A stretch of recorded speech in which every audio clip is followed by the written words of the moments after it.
मैं अभी पोर्ट की विजिट करके आया हूं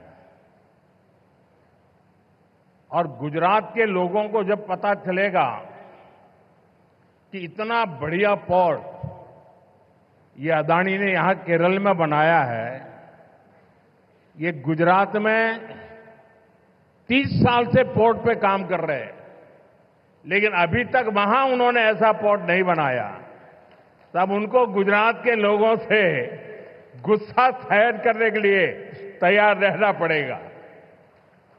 അദാനി വളരെ വേഗത്തിൽ നമ്മുടെ വിഴിഞ്ഞം പോർട്ടിന്റെ നിർമ്മാണം പൂർത്തിയാക്കി. 30 വർഷമായി ഗുജറാത്തിൽ അദാനിയുടെ പോർട്ട് പ്രവർത്തിക്കുകയാണ്. എന്നാൽ ഇത്രയും വലിയ പോർട്ട് അദ്ദേഹം നിർമ്മിച്ചു നൽകിയത് കേരളത്തിലെ വിഴിഞ്ഞത്താണ്. ഇക്കാര്യത്തിൽ ഗുജറാത്തിലെ ജനങ്ങളുടെ പരാതി അദ്ദേഹം കേൾക്കേണ്ടി വരും. हमारे मुख्यमंत्री जी से भी मैं कहना चाहूंगा, आप तो इंडी अलायंस के बहुत बड़े मजबूत पिलर है, यहां शशि थरूर भी बैठे हैं और आज का ये इवेंट कई लोगों की नींद हराम कर देगा।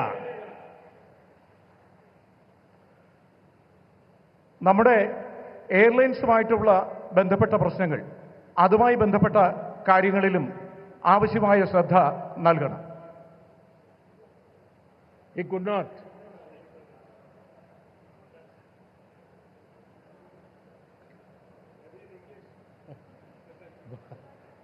वेल मैसेज चला गया जहां जा रहा था.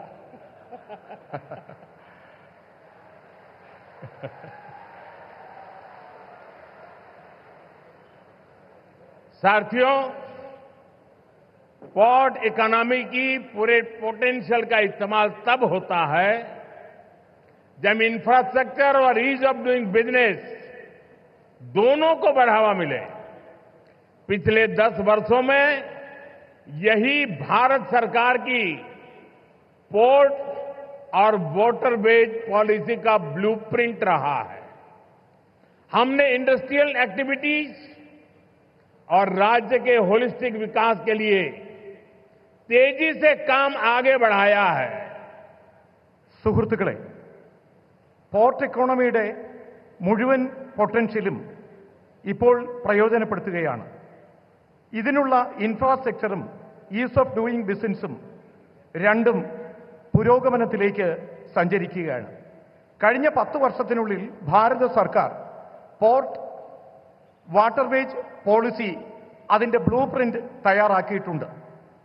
നാം ഇൻഡസ്ട്രിയൽ ആക്ടിവിറ്റികൾ, സംസ്ഥാനങ്ങളുടെ ഹോളിസ്റ്റിക് വികസനം എന്നിവയുടെ പ്രവർത്തനങ്ങൾ വേഗത്തിൽ മുന്നോട്ട് കൊണ്ടുപോവുകയാണ്.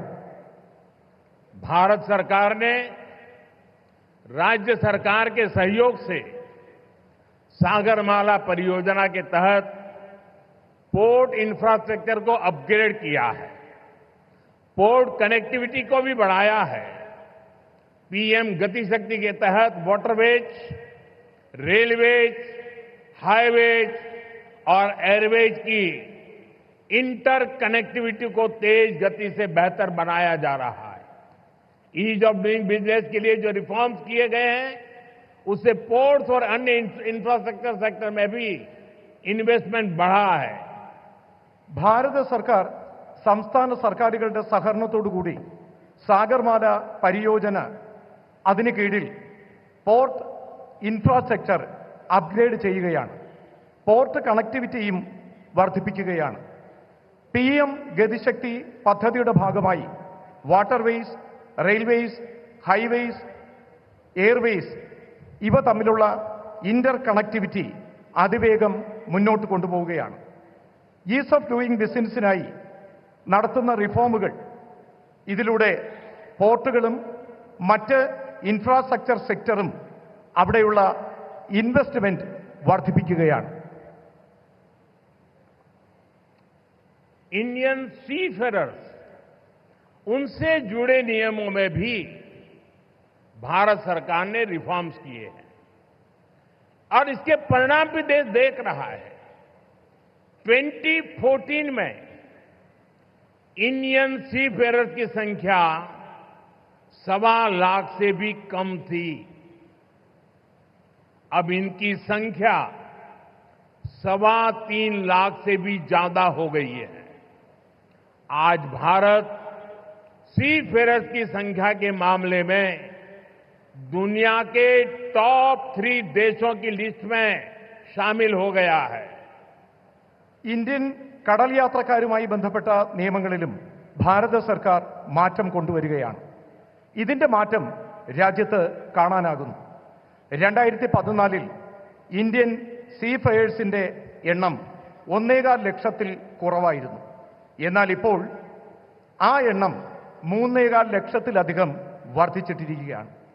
ഇന്ന് ഭാരതം കടൽ യാത്രക്കാരുടെ സംഖ്യയുടെ കണക്കിൽ ലോകത്ത് ആദ്യത്തെ 3 രാജ്യങ്ങളുടെ ലിസ്റ്റിൽ ഉൾപ്പെടുന്നു. फ्रेंड्स, शिपिंग इंडस्ट्री से जुड़े लोग जानते हैं कि 10 साल पहले हमारे शिप्स को पोर्ट्स पर कितना लंबा इंतजार करना पड़ता था। उन्हें अनलोड करने में लंबा समय लग जाता था। इससे बिजनेस, इंडस्ट्री और इकोनॉमी सबकी पर स्पीड प्रभावित होती थी। लेकिन हालात अब बदल चुके हैं। पिछले 10 वर्षों में हमारे प्रमुख बंदरगाहों पर शिप टर्न अराउंड टाइम में 30% तक की कमी आई है। हमारे पोर्ट्स की एफिशिएंसी में भी बढ़ोतरी हुई है, जिसके कारण हम कम से कम ज्यादा कार्गो हैंडल कर रहे हैं। ഷിപ്പിംഗ് ഇൻഡസ്ട്രിയുമായി ബന്ധപ്പെട്ട ആളുകൾക്കറിയാം, 10 വർഷങ്ങൾക്ക് മുൻപ് നമ്മുടെ കപ്പലുകൾക്ക് പോർട്ടിൽ ധാരാളം സമയം ചെലവഴിക്കേണ്ടി വന്നിരുന്നു. സാധനങ്ങൾ അൺലോഡ് ചെയ്യുന്നതിന് ദീർഘകാലം വേണ്ടി വന്നിരുന്നു. ഇതിലൂടെ ബിസിനസ്, ഇൻഡസ്ട്രി, ഇക്കോണമി ഇതിന്റെ എല്ലാം വേഗതയ്ക്ക് സ്വാധീനം ചെലുത്തി. എന്നാൽ ഇന്ന് കാലം മാറുകയാണ്. കഴിഞ്ഞ 10 വർഷത്തിനുള്ളിൽ നമ്മുടെ പ്രമുഖ തുറമുഖങ്ങളിൽ ഷിപ്പ് ടേൺ അറൌണ്ട് ടൈമിൽ 30% കുറവ് വന്നു. ഇതിലൂടെ പോർട്ടുകളുടെ എഫിഷ്യൻസി വർദ്ധിച്ചു. ഇത് കാരണം കുറഞ്ഞ സമയത്തിനുള്ളിൽ കൂടുതൽ കാർഗോ ഹാൻഡിൽ ചെയ്യാൻ നമുക്ക് കഴിയുന്നു. साथियों, भारत की सफलता के पीछे पिछले 1 दशक की मेहनत और विजन है। पिछले 10 वर्षों में हमने अपने पोर्ट्स की क्षमता को 2 गुना किया है। हमारे नेशनल वाटरवेज का भी 8 गुना विस्तार हुआ है। आज ग्लोबल टॉप 30 पोर्ट्स में हमारे 2 भारतीय पोर्ट्स हैं। लॉजिस्टिक परफॉर्मेंस इंडेक्स में भी हमारी रैंकिंग बेहतर हुई है। ग्लोबल शिप बिल्डिंग में हम टॉप 20 देशों में शामिल हो चुके हैं। സുഹൃത്തുക്കളെ, ഭാരതത്തിന്റെ ഈ വിജയം കഴിഞ്ഞ ദശകങ്ങളിലെ നമ്മുടെ പരിശ്രമത്തിന്റെയും കാഴ്ചപ്പാടിന്റെയും ഫലമാണ്. കഴിഞ്ഞ 10 വർഷത്തിനുള്ളിൽ നമ്മുടെ പോർട്ടുകളുടെ ക്ഷമത 2 ഇരട്ടി വർദ്ധിച്ചു. നമ്മുടെ നാഷണൽ വാട്ടർവേസിന്റെ വേഗത 8 ഇരട്ടി വർദ്ധിച്ചു. ഇന്ന് ഗ്ലോബൽ ടോപ്പ് 30 പോർട്ടുകളിൽ നാം 2ാം സ്ഥാനത്ത് നമ്മുടെ 2 പോർട്ടുകളുണ്ട്.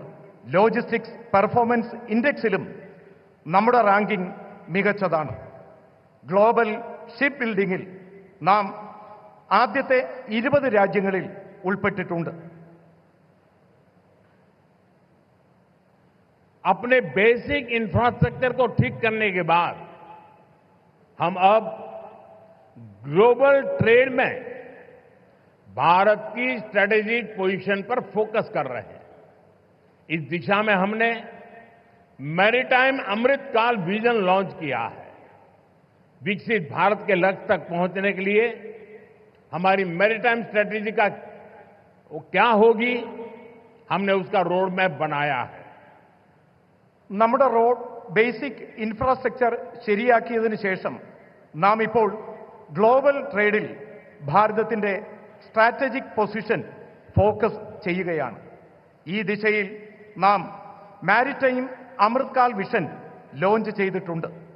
വികസിത ഭാരതം എന്ന ലക്ഷ്യത്തിലേക്കുള്ള നമ്മുടെ യാത്രയിൽ അവിടെ എത്തിച്ചേരുന്നതിനുള്ള നമ്മുടെ യാത്രയിൽ മാരിടൈം സ്ട്രാറ്റജി എന്താകും, ഇതിനായി നാം റോഡ് മാപ്പും തയ്യാറാക്കിയിട്ടുണ്ട്.